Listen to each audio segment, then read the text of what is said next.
Histoire de sentier vous est présentée par la Capitale Assurance Générale, l'assureur québécois des quadistes. Yamaha et CF Moto Canada. Bonjour tout le monde et bienvenue à Histoire de sentier. Cette semaine, on retourne au Nouveau-Brunswick et on vous prépare encore des petites chroniques, on n'est pas sorti du bois, qui vont vous aider, vous agrémenter dans vos petites randonnées, là. Checkez bien ça, vous allez capoter.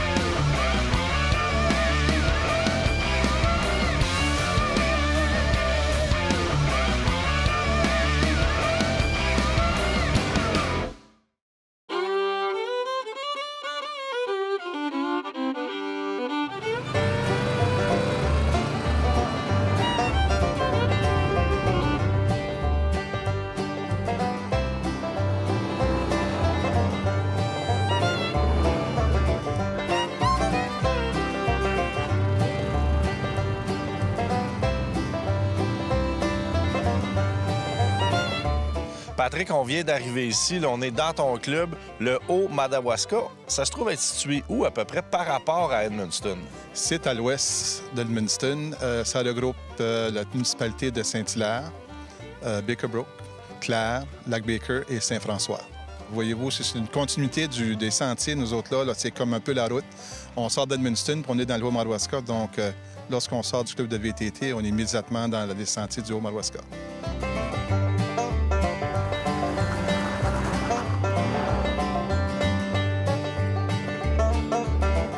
Ici, dans le sentier que vous êtes, là, on a 83 km. Mais en tout, on parle de 300, quand on parle de régional ensuite, puis des sentiers locaux, là, ça fait un grand territoire à couvrir. Quelqu'un qui veut tout faire ça, là, il en a pour un bon bout de chemin. C'est une grosse journée. Une très grosse journée.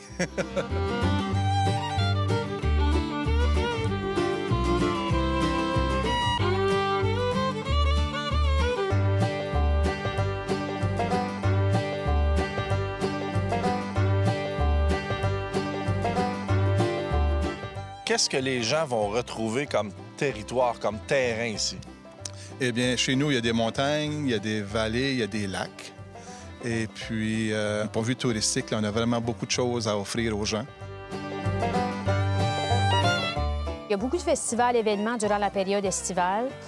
Durant l'automne, on a différentes activités là, qui sont organisées. Comme en fin de semaine dernière, il y avait la Grande Grouille, il y avait le 360 des couleurs au pointu de la Rivière-Verte. Il y avait le centre de ski qui offrait des activités au niveau du Mont-Farlane pour encore là, admirer les couleurs, mais donner accès à différents produits. On va aller tantôt dans ce qu'on appelle la montagne des Michauds, puis on va voir le côté américain de l'autre bord.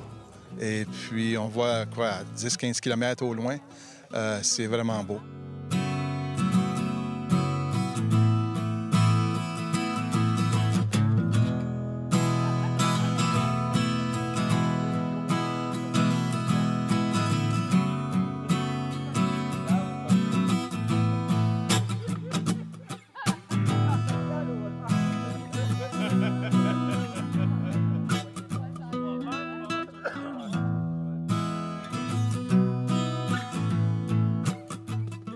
Qu'est-ce qui est spécial avec cet endroit-là? La propriété nous est donnée accès pour la période saisonnière seulement.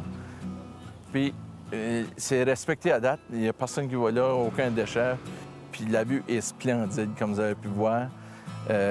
Nous autres, on est choyés d'avoir accès à ça. On en prend soin. Les amateurs à l'eau, ils font attention.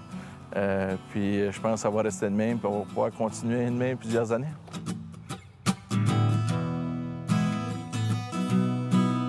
La Belle-Vue, c'est un endroit encore qu'on va voir la même rivière, la frontière du Nouveau-Brunswick et des États-Unis, avec la rivière Saint-Jean au milieu.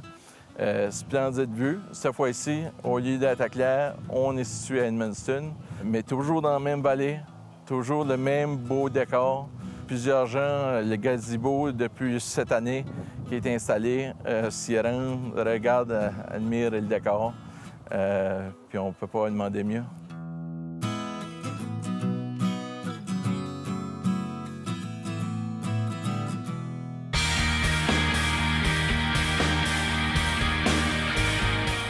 De la région de la Côte-Nord, le lauréat est M. Marius Murray du Club Quad VTT Les Nord-Côtiers. La carrière de bénévole de M.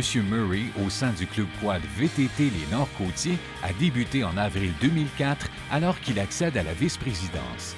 Il s'est par la suite orienté vers les fonctions de trésorier qu'il occupe d'ailleurs encore aujourd'hui. On ne saurait passer sous silence sa contribution à titre de moniteur de cours de conduite ou de formateur d'agents de sentier, aussi bien que ses actions sur le terrain pour installer de la signalisation, s'occuper de l'entretien de sentiers ou comme agent de sentier, pour ne nommer que celle-ci. Bravo!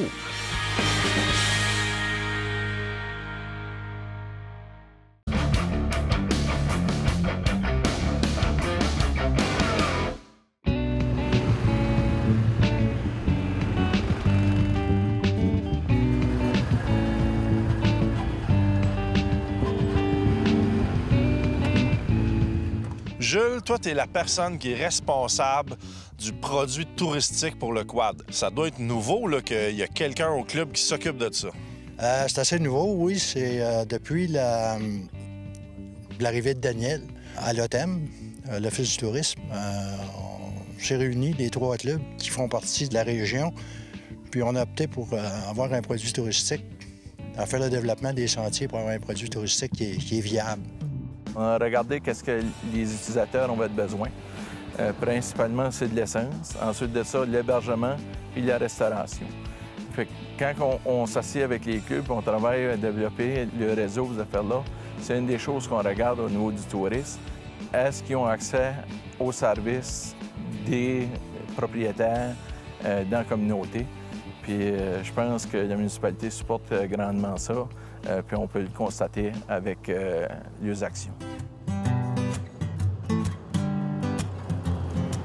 On a un circuit restauration, un circuit gastronomique aussi qu'on invite les gens à découvrir. Donc, il y a plusieurs amalgames de produits. Et ce qu'on veut, justement, c'est travailler avec les villes et villages environnants pour donner accès au quad, justement, pour pouvoir accéder à ces différents produits-là qui sont sur le territoire. Il n'y a pas beaucoup de restaurants dans l'île Madawaska, mais ce site-là, c'est spécial. C'était une petite cabane, ça, là, bien gros comme un camp. Puis c'est 2 jeunes du Québec, puis ils ont acheté le terrain de camping, puis ils ont tout refait ça. Ils investissent, ça se crée pas. Toute beauté. Ah, c'est vraiment beau. C'est beau, hein? Avant ça, c'est une tente. C'est une tente. Une tente? Oui, juste une toile. Là. Ah ouais? L'été, là, tu manges dedans. L'hiver, ça marche pas bon. C'est un terrain de camping, là. Ah ouais, c'est Mais là, ici, ils vont le virer de 12 mois par an. Le restaurant Lac Baker, ça fait quelques années que ça a été acheté par des nouveaux propriétaires. Ils ont investi tout près d'1 million dans le terrain de camping et le restaurant. C'est des gens qui travaillent, ils essaient de développer des activités, faire revivre ce coin de pays-là. Ils sont membres avec l'Office du tourisme, collaborent sur plusieurs dossiers, ces choses-là. Vraiment, c'est des gens qui sont impliqués dans la communauté. Ils offrent une bonne bouffe, il y a un terrain de camping, tous les services sont là pour les quadistes. Puis c'est un point d'essence aussi pour l'ensemble des utilisateurs. C'est comme partout ailleurs, c'est le bureau de direction qui fait pratiquement tous, mais de temps en temps, on a des bénévoles, d'autres membres qui viennent nous aider, là. Mais la reconnaissance qu'on a, je pense que c'est ça, c'est le membership. Moi, j'étais là au début, on était 40. Je suis président fondateur, donc j'étais là au début, il y a 15-16 ans passés. Puis là, maintenant, rendu à 360, écoutez, on visait 300, on est rendu à 360. On dit 400, je sais pas, on verra. Les gens nous font des commentaires, « Hey, c'est beau l'équipe, vous travaillez bien, puis on est fiers de ça. » Je pense que c'est ça la reconnaissance des gens du travail qu'on fait, nous autres. Moi, en tout cas, c'est comme ça que je le prends. Patience et longueur de temps. C'est juste ça qu'il y a à faire. C'est un groupe de bénévoles. On se donne. Fait que plus qu'il y en a qui viennent, plus il y en a qui nous aident, plus ça va aller vite, puis mieux qu'on va avoir des beaux sentiers très acceptables. C'est une très belle expérience. C'est vraiment, ça m'a permis d'apprécier là, justement tout le travail qui est fait au niveau des sentiers, puis d'apprécier le réseau de sentiers, puis le potentiel que le réseau de sentiers peut nous offrir au niveau touristique. Avec l'entente, nous autres, Nouveau-Brunswick, Québec, on peut aller dans les deux sens. On peut aller nous autres, on peut aller au Québec, puis eux autres peuvent venir au Nouveau-Brunswick sur la même passe. OK. Ça nous ouvre un bassin de population qui est beaucoup plus grand. C'est une région ici en particulier qui est reconnue pour son accueil. Alors, les gens du Québec, comme les gens du Maine, par exemple, les gens de l'extérieur, sont les bienvenus à venir regarder ce qu'on a à offrir. Je pense que chacune des régions a ses attraits, a ses atouts également. Et puis, ça vaut la peine d'aller visiter chez l'autre. J'ai l'impression que ça aide, ça ouvre les perspectives. Alors, on invite les gens de l'extérieur à venir faire un tour chez nous.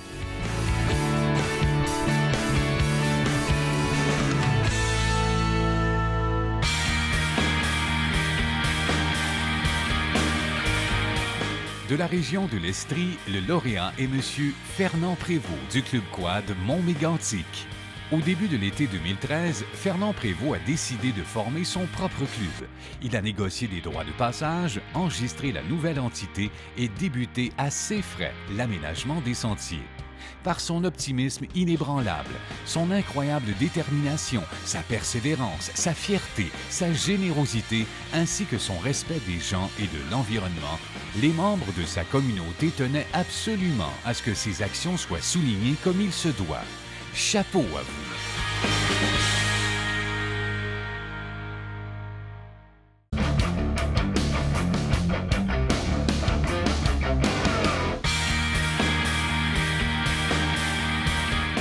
De la région de Lanaudière, le lauréat est M. Manuel Terrien du Club Quad Motoman.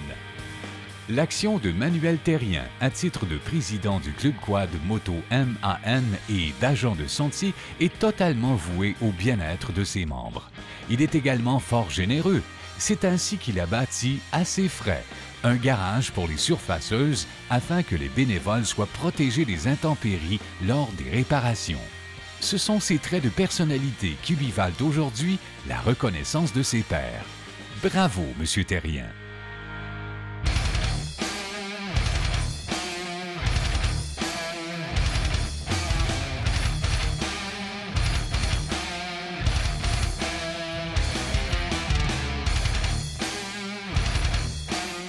Une fois qu'on a décidé de rehausser notre véhicule, de mettre un kit de suspension un petit peu plus haut, on s'est rendu compte que ça avait fait de la place pour des pneus plus gros. Fait qu'on s'est dit, ben, pourquoi pas, hein? Tant qu'à être rendu là, tout aussi bien d'y aller dans le look et de rajouter des pneus un petit peu plus gros. 30, 10, 15 R, 15 pouces. Là-dedans, on met 33 livres de pression. Kilopascal. Chance que j'ai fait ma science secondaire 2, moi. On cherchait quelque chose de différent. On n'a pas vraiment besoin d'avoir le pneu avec la très grosse rayure comme les pneus de tracteur. On sait que ce n'est pas un véhicule qui va gagner des championnats de boîte. On voulait avoir plutôt un pneu qui était pour avoir une carcasse et un pattern dans le moulage qui était plus facile. Donc, un roulement moins dur, peut-être, moins vibreux. Et on s'est tourné du côté de MSA et on est allé vraiment avec un nouveau pneu qui est sur le marché depuis pas longtemps. En fait, ça me fait plus penser aux fameux pneus mode terrain qu'on va mettre sur nos véhicules de tous les jours, les Jeeps ou les camions, pour ceux qui vont un petit peu plus s'amuser dans le trail, là. C'est un pneu qui est quand même très agressif, mais moins agressif que certains pneus de véhicules tout-terrain. Donc, c'est un bon compromis entre trop agressif, puis évidemment, on ne veut pas un pneu d'auto dessus non plus, là. C'est un pneu qui est encore, qui rencontre toutes les normes pour être légal dans les sentiers de quad, pour être légal sur un véhicule hors route. Alors, on voulait essayer ça, voir, parce qu'il ne faut pas se cacher qu'ici, beaucoup de nos trails, il faut souvent faire du chemin pour se rendre entre deux trails ou deux places. Et c'est pour ça qu'on avait choisi un peu ces pneus-là, voir qu'est-ce que ça va l'air de qualité, si ça pouvait être aussi agressif sur la trail et nous donner un ride plus smooth sur la route. Une autre chose qu'on a décidé de faire du côté de nos pneus, c'est prendre des pneus qui ont toute la même grandeur, toute la même largeur aux 4 roues. Premièrement, je trouve que côté look, ça fait différent. Je trouve que ça fait plus beau comme ça. J'aime ça voir les pneus. Premièrement, on les a pris un petit peu plus larges que d'origine en avant. Donc, on est plus entre les deux grandeurs, entre en avant et en arrière d'habitude. Et côté look, ça fait beau. Moi, j'ai toujours aimé ça, voir les pneus, ce qu'on appelle les skinny en arrière. Et l'autre avantage de ça, c'est que ça te permet de transporter un pneu de spare, un pneu de rechange. La chose qu'on peut pas vraiment faire sinon, parce qu'il faut transporter un avant et un arrière. Et on sait tous qu'une roue de secours, c'est pas un luxe, c'est une nécessité. Oui, c'est bien beau avoir des plugs avec nous, mais je crois que la roue de secours, là, c'est pas un add-on pour moi, c'est vraiment une nécessité. Alors, on a décidé de commander le support pour la roue de secours en arrière, qui est un support qui bascule, alors qui nous donne assez de place encore pour accéder à le compartiment de cargo en arrière, mais qui nous donne un support très rigide pour la grosseur de la roue qu'on a en arrière. Et moi, je vous le dis, je pense qu'à la longue, on va voir ce type de pneus-là de plus en plus. Il y a beaucoup de gens qui font juste des très grandes trails, du chemin forestier, des affaires comme ça. C'est un pneu qui a beaucoup plus de contrôle, qui a une bande de roulement moins agressive, mais juste assez quand même pour s'assurer qu'on en a toujours. Ils sont vraiment, vraiment impeccables. Je pense que le monde, mais qu'on fasse le tour des événements avec ça, ça va faire jaser, ça va faire tourner des têtes.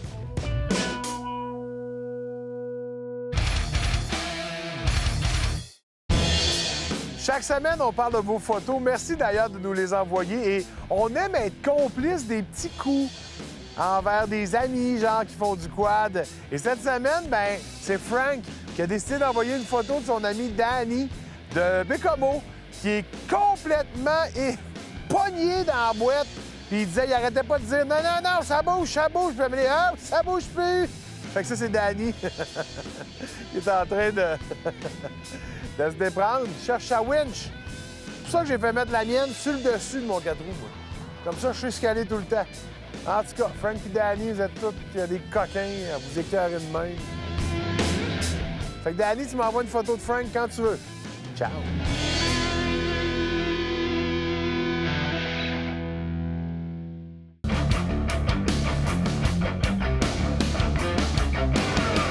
Vous savez, dans nos chroniques, on n'est pas sorti du bois avec notre expert en petits trucs. On aime vous donner des petits trucs. C'est ça qu'on fait. Vas-y, mon gars, donne-nous des petits trucs aujourd'hui. Aujourd'hui, le titre de la chronique, c'est « Cet objet, ne partez pas sans lui ».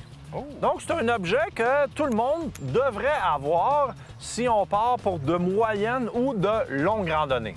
Des affaires qui peuvent nous rendre des services. Des services qui veulent nous rendre la vie plus utile. Plus utile. Plus utile. Plus utile. Pas plus utile. Plus utile. Plus utile. Mais vas-y donc, enchaîne donc. J'enchaîne avec notre premier petit gadget. Oh. C'est une scie pliable. Je suis convaincu que c'est un téléphone. Ça fait aussi la fonction de téléphone. Ah, cool. Oui. Donc, notre premier petit gadget, c'est cette scie. On sait que, bon, la plupart des gens, lorsqu'ils ont des gros débroussailляges à faire, ils vont apporter leur scie à chaîne. Oui. Bon, si vous partez pour une randonnée de 5-6 jours, je pense pas que tout le monde emmène sa scie à chaîne. Par contre, si on rencontre... Oui, je sais, il faut que tu pèses sur le piton noir, hein? Par contre, si on rencontre un arbre, une branche qui est tombée dans le sentier, on peut très bien se débrouiller avec ça. Quand même assez extraordinaire, hein? Ça paraît pas, là, mais ça coupe beaucoup. On va vous le montrer en plan de coupe parce qu'ici, on veut pas se couper de bras. En plan de coupe! Il vient de faire un jeu de mots, plan de coupe, pour montrer un plan de coupe. Et ce qui est le fun avec celle-là, comparativement à d'autres modèles, c'est qu'on peut mettre sa main ici à l'intérieur. Et si jamais, par mégarde, la scie se referme, elle va arrêter là et non sur vos doigts. Ça, c'est bien. C'est bien parce que si on vérifie comme il faut, ça coupe beaucoup. Donc, une belle scie pliante. Celle-ci est de Green Trail, mais il y en a des dizaines et des vingtaines sur le marché. Soyez juste sûr d'en prendre une avec le petit rebord ici qui va empêcher la lame d'aller sur vos doigts. Plus sécuritaire. Exactement. Et maintenant, éclaire-nous sur ton prochain article. Oui, je vous éclaire sur ceci. Très facile, très simple. C'est une lampe de poche. Wow! La plupart des gens savent pas que ça pourrait être bon d'avoir une lampe de poche en plus d'avoir les lumières sur notre véhicule. Et la raison qu'on entend souvent, c'est « j'ai pas de place pour en transporter une ». Je pense qu'à cette grosseur-là, on peut pas vraiment avoir l'excuse de « j'ai pas de place pour en transporter une ». Non. C'est tout petit, compact et maintenant, avec les lumières au LED, les diodes électroluminescentes... Ça, là, les diodes électroluminescentes. On a des lampes de poche qui sont compactes, mais qui éclairent quand même beaucoup. C'est sûr que vous ne faites pas de compétition avec les phares d'un train, là. Ça ne marchera pas. Par contre, très facile. En plus, elle a une belle petite corde pour la mettre au poignet, une petite clip pour les gens qui veulent la mettre sur le bord de leur poche. Et à la grosseur qu'elle a, elle se glisse très bien dans une poche, dans son sac ou dans son coffre. Et elle est faite de composite de métal, donc très solide en plus de tout ça. Donc, évidemment, une belle petite lampe de poche, très important pour que tout le monde en aille une en sa possession lorsqu'on part en randonnée. Et ensuite, tu me montres quelque chose de vraiment extraordinaire qui est une balle à fusil, mais c'est un gros fusil, ça. C'est ça. Ça, c'est plus... C'est évidemment la thématique, vous pouvez la choisir comme vous voulez. Ce que nous, on a choisi celle-là, puisque, bon, il y en a beaucoup de clientèle de quadistes qui sont aussi chasseurs et pêcheurs. Donc, c'est un peu une thématique, mais en fait, c'est... Oh! Un beau petit thermos qu'on va se servir autant pour transporter des liquides chauds ou pour garder nos liquides froids. Donc, lorsqu'on part le matin, on installe, si on veut avoir de l'eau fraîche, l'ouverture est assez grande pour mettre 2-3 glaçons. On remplit ça d'eau et on met le capuchon. On peut partir en toute sécurité. Et sinon, les gens qui sont plus de type café, thé ou peu importe, les boissons chaudes, on met ça. Donc, c'est pas grand-chose. Un beau petit thermos, fait très solide, bien isolé. Ça va vous permettre de rester hydraté tout au long de votre randonnée. Ben merci, Ken, pour tous ces petits trucs qui vont agrémenter notre randonnée. Des fois, c'est pas grand-chose, mais c'est si simple et si facile. Voilà. Ciao. Profitez des 75 ans de la capitale en participant à leur tout nouveau concours et courez la chance d'être l'un des 8 gagnants d'un de ces magnifiques prix offerts par Yamaha. Participez en visitant le rds.ca/HDS. Histoire de sentier vous a été présenté par la Capitale Assurance Générale, l'assureur québécois des quadistes, Honda et la Fédération québécoise des clubs quad.